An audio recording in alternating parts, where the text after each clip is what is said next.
காட்டுமேலூர் கிராமத்தில் 233 பயனாளிகளுக்கு நலத்திட்ட உதவிகள் கலெக்டர் அருண் தம்புராஜ் வழங்கினார். கடலூர் மாவட்டம் வேப்பூர் வட்டம் காட்டுமேலூர் கிராமத்தில் ஜூன் 25 இன் தேதி நேற்று மனுநீதி நாள் முகாம் நடைபெற்றது. விழாவில் கடலூர் மாவட்ட ஆட்சியர் டாக்டர் அருண் தம்புராஜ் கலந்து கொண்டு தொகுப்பு வீடு கட்டும் உத்தரவு, இலவச மனை பட்டா, குடும்ப தலைவர் இறப்பு நிவாரணம், ஆதிதிராவிட நலத்துறை மற்றும் பிற்படுத்தப்பட்டோர் நலத்துறை சார்பில் தையல் இயந்திரம், பட்டா உட்பிரிவு மாற்றம், வேளாண் இடு பொருட்கள் மற்றும் விவசாய தளவாட பொருட்கள் உள்ளிட்ட 233 பயனாளிகளுக்கு 39,58,388 ரூபாய் மதிப்புள்ள நலத்திட்ட உதவிகளை வழங்கினார்.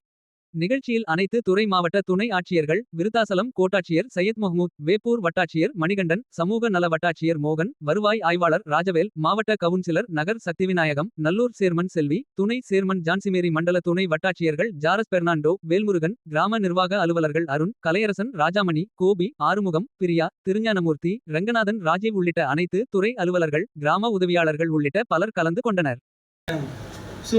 சென்னை போகும்போது வீடே உங்களுக்கு கொடுக்க மாட்டோன்ற அளவுக்கு வந்துருச்சு. அப்படிதான் நம்ம நிர்வாகத்திலிருந்து பேசி இந்த ஆண்டு நம்முடைய மாவட்டத்திற்கு மொத்தமாக ஏன்னா வருஷம் 1 லட்சம் வீடு சாங்ஷன் பண்ணுவாங்க. இந்த ஆண்டு நம்மளுக்கு 3500 வீடுகள் கலைஞர் கனவு இல்லத்துல சாங்ஷன் வந்திருக்கு. அதுல முதற்கட்டமாக நம்ம 3ஆம் தேதி 7ஆம் தேதி 10ஆம் தேதிலாம் வீடுகளுக்கான ஆணைகளை வாங்கி கட்டுறதுக்கான நடவடிக்கை எடுப்பதற்கு மாவட்டம் முனைப்பில் செயல்பட்டு இல்ல சில பேருக்கு வந்து தகுதி அடிப்படையில் இந்த கிராம சபை வைக்கிறது அந்த ஆர்டர் படி யார் ரொம்ப மோசமா வீடு இருக்கோ அது தகுதி அடிப்படையில் கொடுப்பாங்க. சப்போஸ் அவங்க 15 நாட்கள் வீடு கட்டல அப்படின்னா அந்த பயனாளிக்கு அந்த வீடை எடுத்துருவோம்.